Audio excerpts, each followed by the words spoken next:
नमस्कार साथियों, आपका स्वागत है जीवन ज्ञान यात्रा चैनल में, जहां हम जीवन, कर्म और अध्यात्म के रहस्यों को सरल कहानियों के माध्यम से समझते हैं। आज की इस यात्रा में हम जानेंगे कर्म का फल कैसे और कब मिलता है। एक ऐसी सच्ची और प्रेरणादायक कथा जो आपके सोचने का तरीका बदल देगी। तो आइए आरंभ करते हैं ज्ञान और आत्मबोध की इस दिव्य यात्रा को। दोस्तों, आप जानते हैं कर्म का रहस्य क्या है? चलिए जानते हैं। कर्म यह शब्द जितना सरल लगता है उतना ही गहरा है। मनुष्य अपने जीवन में हर पल कोई न कोई कर्म करता रहता है, चाहे वह सोच हो, वाणी हो या व्यवहार।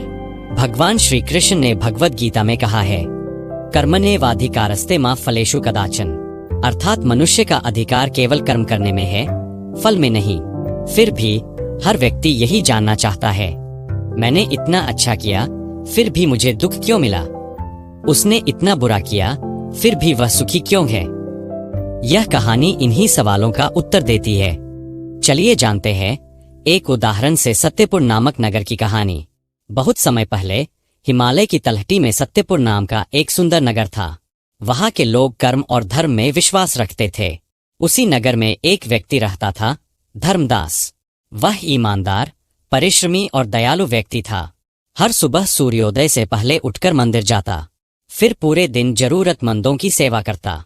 लेकिन धीरे धीरे उसके जीवन में संकट आने लगे। उसकी फसलें खराब होने लगीं, व्यापार में नुकसान हुआ और एक दिन उसके घर में आग लग गई।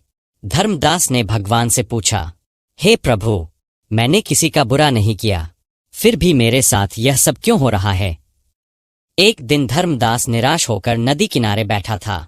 वहीं पर एक वृद्ध महात्मा आए जिनका नाम था ऋषि वेदानंद। उन्होंने पूछा, पुत्र, क्यों दुखी हो? धर्मदास ने सारी कहानी सुनाई। ऋषि मुस्कुराए और बोले, कर्म का फल अवश्य मिलता है पुत्र, पर वह 3 कालों में से किसी एक में मिलता है, तात्कालिक, जन्मांतरिक या विलंबित। भगवान के न्याय में कोई त्रुटि नहीं होती, बस हमारे देखने का दृष्टिकोण सीमित होता है। ऋषि ने उसे 3 उदाहरण दिए। एक पहला उदाहरण, तात्कालिक फल। एक व्यक्ति जंगल में जा रहा था। उसने देखा एक सांप किसी बच्चे को काटने जा रहा है। उसने तुरंत डंडे से सांप को मार दिया। थोड़ी देर बाद वही बच्चा राजा का पुत्र निकला। राजा ने उस व्यक्ति को बहुत धन और सम्मान दिया। यह कर्म का तात्कालिक फल था। दूसरा उदाहरण, जन्मांतरिक फल। एक व्यापारी अपने पिछले जन्म में बहुत दान करता था, पर उस जन्म में उसे कोई सुख नहीं मिला। इस जन्म में वह जन्मते ही धनी हुआ। यह जन्मांतरिक फल था। तीसरा उदाहरण, विलंबित फल। एक राजा अपने प्रजा के साथ अन्याय करता था, लेकिन लंबे समय तक सुखी रहा। जब वह वृद्ध हुआ, उसी के पुत्र ने उसका राज्य छीन लिया और वह भिखारी बन गया। यह विलंबित फल था। यह तीनों उदाहरण सुनकर धर्मदास ने मन में निश्चय किया, अब मैं दुख की चिंता नहीं करूंगा, बस अपना कर्म करता रहूंगा। उसने फिर से खेतों में काम शुरू किया। गरीबों को भोजन खिलाना नहीं छोड़ा। धीरे धीरे उसकी फसलें फिर से लहलहाने लगीं।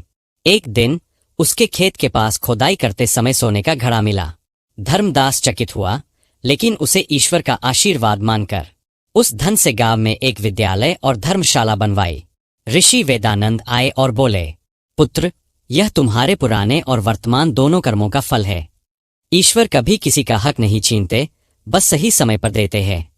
जैसे भगवान श्री कृष्ण ने भी अर्जुन से कहा था, कर्मफल का लेखा जोखा ब्रह्मांड की सबसे सूक्ष्म शक्ति द्वारा रखा जाता है।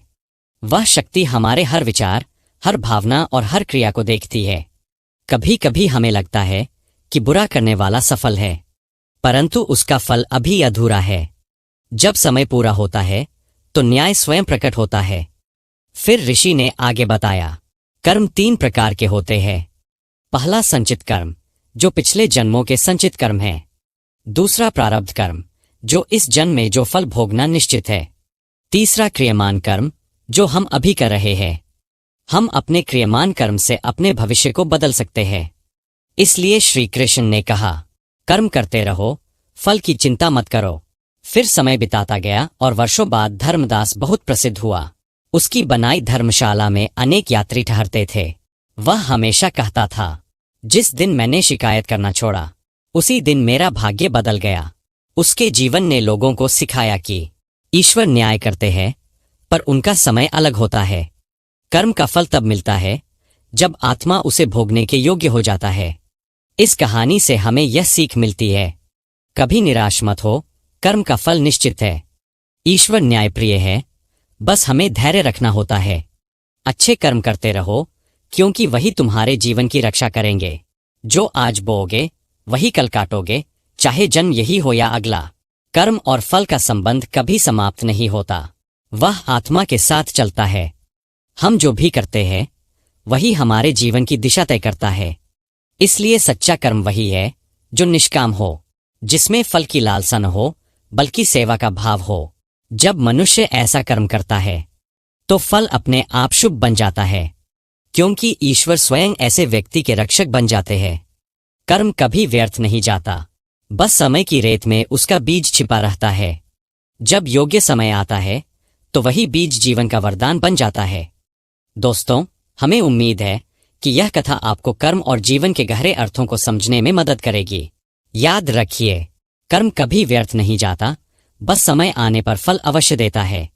अगर आपको यह कहानी पसंद आई हो तो जीवन ज्ञान यात्रा चैनल को लाइक, शेयर और सब्सक्राइब जरूर करें, ताकि हमारी हर नई आध्यात्मिक यात्रा आप तक सबसे पहले पहुंचे। अगली कहानी तक शुभ चिंतन, शुभ कर्म और शुभ जीवन। जय श्री कृष्ण।